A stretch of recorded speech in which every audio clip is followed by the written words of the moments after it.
Então, eu me chamo Antônio Levino Neves da Silva, só sentado aqui no assentamento Roseli Nunes, lote 48. Na época eu era acampado na fazenda Santa Terezinha, no município de Santo Anastácio. Naquela época, em 97, a gente atravessava, o trabalhador atravessava uma crise muito grande de trabalho. Então, não tinha trabalho, você trabalhava uma diária que mal dava para você comprar um pacote de arroz. E aí surgiu na época a presunção de que um boia fria poderia ser dono de um pedaço de terra. E aquilo me chamou muita atenção.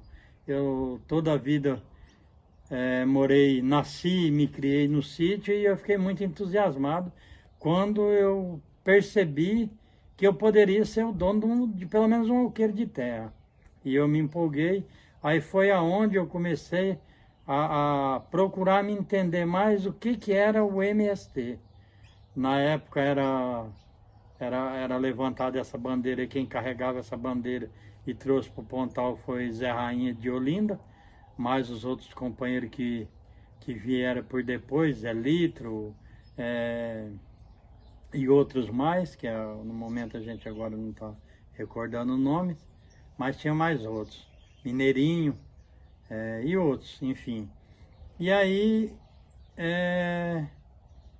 eu procurei saber, me informar, na época ia ter uma reunião no antigo clube do Tatão, em Santo Anastácio. E aí houve essa reunião, a gente foi, participou, e eu fiquei super interessado, falei, eu mudei a minha vida. Se eu tenho direito em tudo isso que esse povo vem trazendo, eu vou procurar meu direito. E naquela época, então, começou a fazer o cadastro de quem queria acampar, de quem queria um pedaço de terra, de quem queria fazer, na realidade, a luta pela terra, porque as nossas panelas em cima dos fogão já estavam vazias. E eu entrei nessa daí, eu mergulhei de cabeça, eu dei o meu tudo. E eu fui para esse acampamento, onde foi pego todo o pessoal que tinha interesse e que ia ser transportado de Santo Anastácio para aqui, para Teodoro Sampaio, ali na Santa Clara, na beira da linha ali, já tinha um povo acampado, ali em Teodoro, e a gente veio para ali. E ali a gente foi aprendendo mais o que era o movimento, o que era a luta pela terra. Aí fomos fazendo curso, fomos aprendendo, e aquilo foi me entusiasmando, eu fui me aprofundando, de chegar num ponto de falar, a minha solução hoje é acampar, porque eu tinha que acampar, porque na época eu já não tinha condições mais nem de pagar aluguel, eu já estava morando de favor na casa dos pais. Aí eu falei, não, eu vou acampar, eu vou buscar sim o meu pedaço de terra. E foi onde a gente acampou, na fazenda Santa Terezinha. E aí já tinham as fazendas aqui para baixo, aqui na região de Teodoro, de Mirante, já tinha alguns assentamentos, na época era assentamento provisório, e que via que aquilo ali estava aflorando, ali tinha saúde, ali tinha alimentação, ali tinha fartura, ali você chegava num lote ali daquele cara que até pouco tempo saiu da sua cidade, ele era boia fria, ele já tinha pegado ali um pré-assentamento, um pedacinho de terra, ele já tinha porco, galinha, mandioca, já tinha uma vaquinha de leite, e os companheiros um ajudando o outro, e assim, eu achei que aquilo era a solução. Eu falei, aqui, esse é o caminho. Apesar de já ter trabalhado muito, né, de operário, em muitas áreas, mas a minha área mesmo era roça, era lavoura, porque eu tinha vindo de lá e eu sabia que a saída do brasileiro era ali. Aí a gente veio para esse acampamento e ficamos acampados. Aí ia ter uma luta grande aqui na Fazenda São Domingo, que era a área de terra improdutiva e devoluta. Então tinha muitas famílias, várias famílias, porque é muita terra devoluta, muita terra do governo e que estava na mão de uma ou duas pessoas. Se você for citar assim, a maioria das ruas de Prudente que tem nome tem fazenda para cá, era um dono de fazenda para cá, coronel não sei o que, major não sei o que, todos eles tinham fazenda para cá e era terra que era nossa. porque eles não tinham documentação. Era terra que era do governo e eles apossaram daquilo e não repartiam. Aqui tem lugar aqui em Euclides da Cunha que o fazendeiro tem 45 mil alqueires de terra, uma pessoa só, tem uma detenção de terra tão grande, com tanta família morando na beira da estrada, morando na favela, comendo do lixo, sendo que poderia ser dividida. Aí eu comecei a entender que aquilo era injustiça e que os governantes do país, os mandantes do país, os homens que pegam os nossos votos, que era para transformar isso em lei, em benefício para nós, sentados em cima daqui, proteger essas pessoas, porque também eram beneficiadas por ela na hora da campanha política.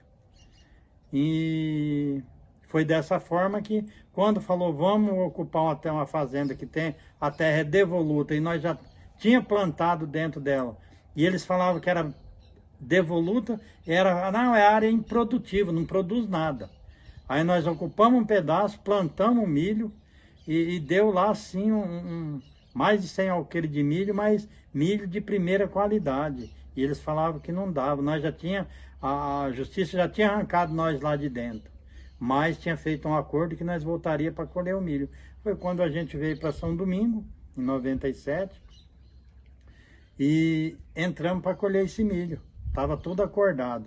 Só que na realidade, lá já havia os fazendeiros já haviam se reunido no Pontal, porque havia uma discriminação muito grande, nós era chamado de ladrão de terra, de um monte de coisa, era colocado nas nossas custas, e aí eles já haviam se unido e tinha contratado uma milícia armada de Dourados, que tomou conta do Pontal na época, só que todos que estavam ali estavam inocentemente, porque morava ali em volta da Taquara Sul, ali em volta da fazenda, tinha muitas famílias, e as outras famílias que viriam para ajudar na colheita desse milho. Quando nós adentramos a fazenda, e que já estava descendo, todo mundo já entrando para ir para colher o milho de manhã, que houve a ocupação, a gente veio das outras regiões, porque era dividido por micro 1, micro 2, micro 3.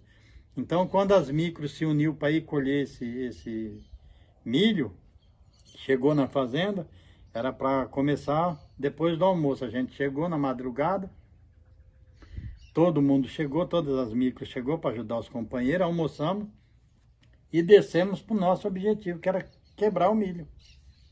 E entramos na fazenda. Quando a gente entrou, que já estava dirigindo para o milho, aí nós fomos surpreendidos. Aí tinha uma emboscada armada lá dentro.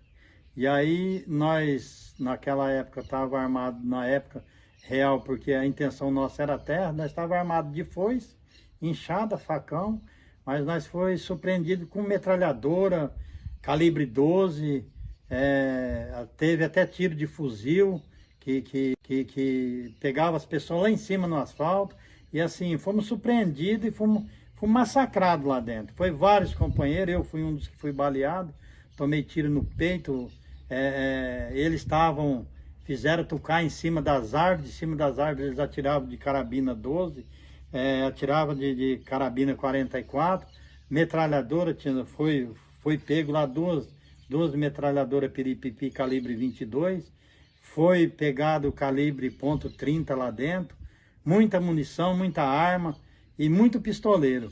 E foi vários, eu, a Miriam, a finada Miriam, o Gessé, o Pita e outros companheiros que foi baleado, foi machucado, foi pisoteado. E assim, a coisa ficou num sistema tão difícil que nem mesmo a polícia descia para prender essas pessoas. E aí foi aquele apavoramento, né, para socorrer. Eu rastei vários metros baleado, porque eu não conseguia ficar em pé, não conseguia andar, e foi socorrido.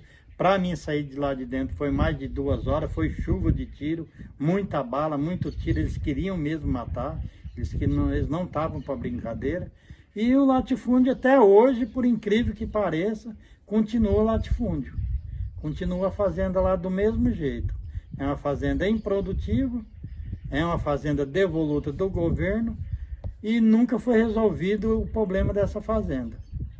E os processos, quem deveria pagar na justiça, quem deveria estar preso, está solto, os processos sumiu, fugiu nos corredores da justiça de Sandovalina, de Pirapó, não se vê mais falar. Quem, no caso, nós éramos as vítimas, passemos a ser réu, e na época a milícia, a justiça era contrária a qualquer fato do MST ou do povo que fazia ocupação de terra. Eles não viam a necessidade. Acho que a justiça naquela época, e até hoje acho que pensa que é brincadeira, eles não vê a fome, eles não vê como que está o social hoje, quantas presídios daquela época até hoje foi construído. Ao invés de ter sido construído esses presídios, tivesse sido feita a reforma agrária de fato, não teria tanto presídio na nossa região, mas teria mais assentamento, teria mais família assentada, teria mais jovem trabalhando, formado, como tem muito jovem hoje formado. Hoje até em Teodoro Sampaio tem um ETEC para o jovem, mas foi luta do trabalhador. Então, assim, eu continuo aqui, eu continuo na mesma forma. Hoje não mais com a mesma saúde, né? Porque hoje eu tenho 30% da saúde que eu tinha. Hoje eu sou uma pessoa diabética, coronária, com vários problemas de saúde. Nunca fui indenizado a nada em relação a isso. Nunca a justiça procurou resolver esse problema. E eu acho que não vai ser diferente. Como outras áreas, outras regiões, aconteceu homicídio, aconteceu a mesma coisa e está tudo parado, ninguém resolve, ninguém busca uma solução para o país, a questão da reforma agrária. Hoje nós temos aí uma má distribuição de terra, uma má distribuição de renda. São muito poucos os municípios que investem também na agricultura familiar. A saúde é muito ruim, o mecanismo de transporte para a saúde é muito ruim. Quer dizer, a visão continua quase a mesma, muita pouca coisa mudou. Mas, assim, eu acho que se conscientizar e tiver mais conscientização no meio das universidades, dos livros, procurar o jovem, procurar entender, eu acho que tem que haver uma melhora, tem que haver uma saída. Essa reforma agrária, de fato, tem que sair do papel, porque eles fazem reforma em tudo. Mas quando é para mexer com o grande, quando é para tirar terra, quando é para fazer a reforma agrária, continua parado. Quando é para construir um presídio, se levanta em uma semana. Uma faculdade se leva anos e anos para ser formada. Então, tinha que haver uma diferenciação. Anos para levantar um presídio e horas para levantar uma faculdade para o jovem. Um ensino que é onde esse país avança, é com aprendizado. Nós passamos agora para ir até entrando numa política, nós passamos por um governo horrível, horrendo, um mau governo, um total desgoverno do país, uma coisa que é medonha. Isso atrasa o nosso país, qualquer um que vê, mas que a gente espera e tem que ter um entendimento.